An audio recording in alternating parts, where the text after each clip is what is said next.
After lunch, Katsuki wasn't sure what the hell they were going to do for the rest of the day. He knew what he wanted to do, but he didn't want to freak out Kirishima all over again. So he suggested they head over to the socialization room. Once they arrived, however, they found themselves sitting in the same chairs as before they'd gone to Katsuki's room, staring at each other blankly. Finally, exasperated, Katsuki stood to get a cup of coffee, only to remember they'd taken Kirishima's bag upstairs and he still hated the damn motor oil this place had the audacity to call coffee. Damn it. I forgot the coffee's still upstairs. You want coffee? Kirishima piped up from his seat, standing. We can go get it. Katsuki resisted the urge to roll his eyes. He'd only wanted coffee because they weren't fucking doing anything. If we go upstairs, then there are things I'd like to do a hell of a lot more than just grab a bag of coffee. Then why don't we do that? Katsuki was going to strangle him. He really was. He whipped around to glare at the red-haired idiot. Not to be an asshole about it, but you didn't exactly make any fucking suggestions, and I didn't want to be presumptuous. I thought you wanted to come here. You're the one who said we should go to the socialization room. Fuck, he was fucking right. But Katsuki didn't have time to worry about irrelevant details like that. Fine. Then what do you want to do? Well, I'd like to brush my teeth. I had that garlic chicken thing, and I don't think it would be an enjoyable taste. Enjoyable taste? The hell are you talking about? Well, I don't want to kiss you with garlic breath. Kirishima waved his hands in the air like he was trying to flag down an airplane. Sorry if I've been a little quiet. I didn't bring any breath mints or anything, and I could probably kill a vampire with this breath. Katsuki just stared at him for several long seconds. You didn't suggest anything because you wanted to brush your teeth before kissing me? Yes. I don't want to gross you out. Katsuki wanted to say that Kirishima could never gross him out. But, well, garlic breath was one of those things that even the sexiest man alive probably couldn't pull off. Instead, Katsuki dug into his pocket for the breath mints Sundress Girl had practically forced on him and withdrew them. I have these. A smirk appeared on his face as he waved them tantalizingly in Kirishima's direction. If you want. You have breath mints. Why? I thought you didn't want to do anything with this whole thing. He waved his hand, gesturing at the room in order to indicate the heat house as a whole. I don't. But Arakiki practically shoved them down my throat this morning. She said fish and coffee were a pretty terrible combination. They are. But that's okay.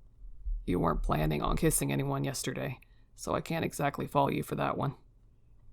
Faintly, Katsuki recalled that when he and Kirishima had first kissed, he hadn't bothered to brush his teeth after drinking the stale-ass coffee from the socialization room. He might also have had some fish breath, since he'd brushed his teeth before breakfast, not after. Damn. He'd already given Kirishima a bad breath kiss experience. He needed to remedy that as soon as possible. Preferably by kissing him a lot more. Yeah, that sounded like a good plan. Damn. I gotta make that up to you.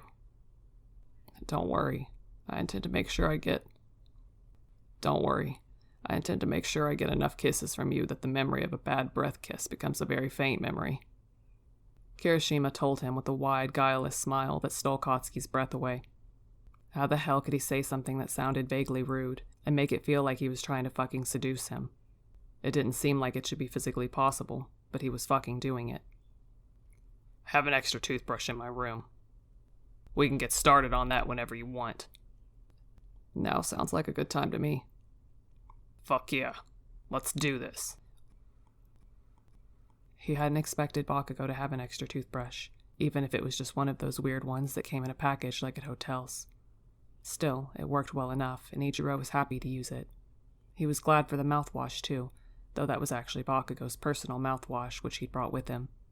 There was something oddly endearing about getting the chance to use his mouthwash, even though he'd definitely done it before when he'd spent the night at Bakugou's apartment for a long night of studying or gaming or whatever.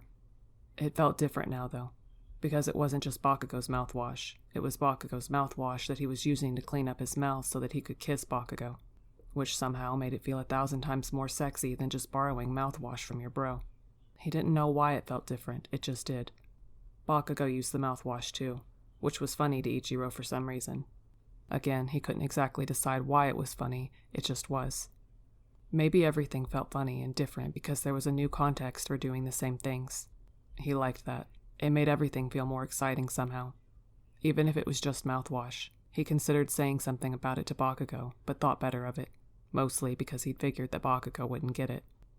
He'd probably roll his eyes and say, "It's just fucking mouthwash." Which was okay too, because that was a very Bakugou reaction to his weird, giddy mood. After the mouthwash, though, Ichiro was at a loss. He messed with his hair in the mirror until Bakugou had finished rinsing out his mouth too, and then stared at him blankly. Bakugou stared back at him for a few seconds and then rolled his eyes. "Let's go back to the bed." Ichiro was happy to comply, because he didn't have a clue how to proceed. That was being somewhat hypocritical, considering the advice he'd given Yamanaka, but he really was happy letting Bakugou take charge, especially since he still wanted to make sure that Bakugou was absolutely on board with this. Bakugou dropped down on the side of the bed, patting the empty spot next to him. "Sit down." Ichiro was about to comply, but he thought he would try for a little creativity. He was about to just go for it when he thought maybe it was a good idea to ask first. "Can I sit on your lap?" Bakugou stiffened, and Ichiro felt his heart sink as he suddenly was reminded of their previous foray into kissing, where Bakugou had asked him not to climb on top, which Ichiro had just promptly forgotten all about. Shit, he was the worst boyfriend. He opened his mouth to say that Bakugou should just forget it. He didn't really mean it. He was sorry. But before he could, Bakugou spoke. "Do it." His voice was rougher than Ichiro had expected. "Just go slow." "If you're sure." "For fuck's sake, I said do it, didn't I? I wouldn't say it if I didn't fucking mean it." Nodding rapidly, Ichiro rushed forward, his nerves lost in the rush to just get on with it and not make Bakugou more upset than he already had. Of course, in his hurry, he'd forgotten Bakugou's caveat to go slow. He'd practically tackled him to the bed instead of languidly settling into his lap like he'd intended, because body slamming your partner was apparently just Ichiro's style. He was too nervous to try and look sexy, and apparently his default was just raw force. He didn't even want to think about how that would translate to mating. Shit, why was he so nervous? He and Bakugou hit the bed hard, breath escaping in a whoosh. Bakugou was glaring at him balefully, and after a hit like that, he was probably about as breathless as Ichiro. Groaning, he rolled off of him and flopped down next to him, wishing the bed would just swallow him alive so that he could be done with this. That wasn't how I planned for that to go. "Yeah, no shit. That wasn't even sitting. That was, like, jujutsu." He snorted then, though it was more amused than angry. "What the fuck?" His voice was warmer than Ichiro really thought he deserved after his antics. "I was nervous." He didn't even get the words out of his mouth before realizing how stupid that sounded. What right did he have to be nervous in this situation? He wasn't the one in an awkward position. Bakugou was the one who should be nervous. Ashamed, he covered his face with his hands only to feel a strong grip on his wrists, pulling his hands away. Bakugou was looking down at him, pulling his hands back so they could look each other in the eye. "None of that. How am I supposed to fucking kiss you if you cover your face?" With that, he leaned down, pressing a gentle kiss to Ichiro's lips. Ichiro surged up to meet the kiss, opening his mouth to deepen it. Bakugou's grip on his wrist tightened and he pressed them down on either side of Ichiro's head. He didn't mind that. In fact, he rather liked it when Bakugou asserted himself like that. He groaned as he shifted one leg across his hips, straddling him and pressing their bodies closer together. Bakugou groaned low in his throat, chest rumbling against Ichiro's as he nipped at his lips, teasing him with his teeth.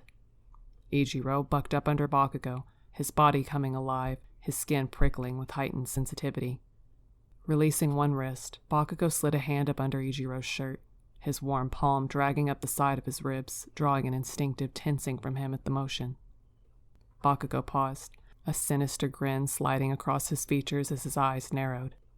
"Kirishima." His voice was almost sing-song as he gazed hungrily down at him. "Are you ticklish?" There was no safe answer to that question. Sometimes. Bakugou let go of his other wrist in favor of rucking his shirt up to his armpits. "Does this tickle?" He drew his fingers up Ichiro's abdomen as he spoke. Curling up at the prickle of short-trimmed nails dragging up his bare skin, Ichiro yelped, swatting ineffectively at Bakugou's hands. No, stop. Bakugou pulled his hands away, a look of concern flashing across his features. It's not bad, is it? He was obviously more worried than Ichiro had really expected him to be. No. I'm just not used to. Bakugou didn't even let him finish, attacking him again with his fingers, running them up his sides before sinking down to place his mouth over one of Ichiro's nipples and sucking, and holy shit, that felt amazing, and not at all like anything Ichiro would have imagined. He bucked wildly as Bakugou's hand teased his other nipple, not sure if it tickled or if he was actually enjoying the sensation, but the longer this went on, the more convinced he was that this wasn't quite the same as tickling, and he was genuinely enjoying the sensation. Shirt off. Bakugou demanded a moment later, shoving Ichiro's arms up so he could rip the offending article of clothing away. You too. Ichiro tugged at the hem of Bakugou's own shirt. Bakugou sneered down at him, all too happy to comply, whipping his shirt off in an instant and tossing it overhead so it landed with a soft thump somewhere on the floor. To be perfectly honest, Ichiro wasn't really interested in where exactly the shirt had landed, too taken with running his eyes over Bakugou's muscular body towering over him. Almost frantically, he reached up to touch Bakugou, part of him still amazed that he could do that Bakugou would let him put his hands all over him. And God, Ichiro just loved him so damn much. He wanted him so bad. He surged up, wrapping his arms around Bakugou's waist and pressing their lips together. Groaning into the kiss, Bakugou buried his fingers in Ichiro's hair, his fingers combing through it a few times before he grasped it gently, pressing Ichiro even closer. Hey, Kirishima. His voice was thick and deeper than Ichiro remembered ever hearing it before. I'm taking your fucking pants off. Ichiro had absolutely no problem with that. Katsuki watched Kirishima's eyes widen, his pupils dilating as the words sank in. "Oh," was all he said because he was fucking ridiculous. For some reason he had yet to puzzle out, his idiocy was endearing. Even though Katsuki was pretty sure if anyone else were this dense, he would have murdered them by now. Scooting back, he stepped back off the bed and pulled off his belt, unzipping his pants before he glanced up to realize that Kirishima hadn't even fucking moved. He was just staring at Katsuki like a wild animal, and if he moved, he might startle him. What the fuck? Take off your pants. I thought you said you were taking off my pants. Right, he had said that, hadn't he? Then you take off mine. He snapped, pointing at his pants with the undone fly, knowing that it was really more of a formality at this point, since all Kirishima would need to do is grab the waistband and tug. Still, it was the principle of the thing. Right, okay. Kirishima left from the bed, almost crashing into Katsuki again. Fortunately, he was starting to expect this sort of over-enthusiastic bullshit, so he sidestepped as quickly as he could, snorting in amusement as Kirishima yelped and almost tripped over his own feet. Sorry, He trailed off, reaching for Katsuki's pants, only to realize the fly was already down. You already did it. They're still fucking on me. Oh. Kirishima grabbed his pants and tugged them down to his ankles in one swift move, crouching as he did so. He lifted his head and paused, seeing what he was eye level with. I guess someone's enjoying himself. Katsuki wasn't sure whether to roll his eyes or strangle him. Yeah, it's fucking great. Sure wish my goddamn boyfriend would let me take his pants off too, so we could maybe fucking do something about it. Kirishima's eyes widened. Right, of course. He stood so fast, Katsuki took a step back to avoid him cracking his head on his jaw. Kirishima didn't even notice, his eyes jumping wildly from Katsuki's hands to his own pants. I can undo my belt and stuff too, if you— Fuck that. Katsuki's answer was more of a gut reaction than a carefully considered answer. A moment later, he remembered how fucking stupid Kirishima's pants had been earlier that day. Wait, no. You do the first part. Kirishima nodded, though he seemed to struggle with his top button too. Katsuki wasn't sure if this made him feel better or worse. Maybe they were both just bad at buttons. Maybe he'd consider investing in a pair of tear-off pants for Kirishima. It would be convenient, especially if they made a habit of whatever this was. Oh well. Until that day. He grabbed Kirishima's pants and tugged them down. Kirishima stepped out of his pants too, and then they were both sort of staring blankly at each other in their underwear. How fucking stupid was that? It was just fucking underwear, goddamn. They saw each other naked in agency locker rooms all the goddamn time. Why the hell was this any different? Flopping back down on his bed, Katsuki beckoned to Kirishima. This time don't fucking tackle me.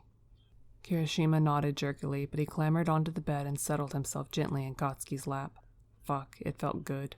His warm body pressed against Katsuki, his thighs soft and hard all at once, bracketing him in on either side with warm, solid muscle. Kirishima leaned forward, wrapping his arms around Katsuki, one hand sliding up his back to rest behind his neck, fingers gently tangling in his hair. Bending down, he buried his nose into the crook of Katsuki's neck and inhaled. "You smell good." His voice was sweet, half muffled by Katsuki's shoulder. "They can't smell you properly with those nasty chemicals running through you." The sinister voice whispered in the back of his mind, Adachi's sneering, demanding tone stabbing through him like a knife. He stiffened, a jolt of panic leaping through him. No, fuck. This was Kirishima. He was safe. He wanted this, damn it. Forcing his body to relax, he inhaled deeply.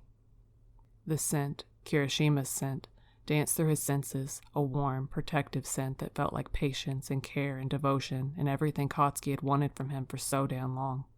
And fucking finally, he had it. He had Kirishima, and Kirishima had him, and everything was going to be all right.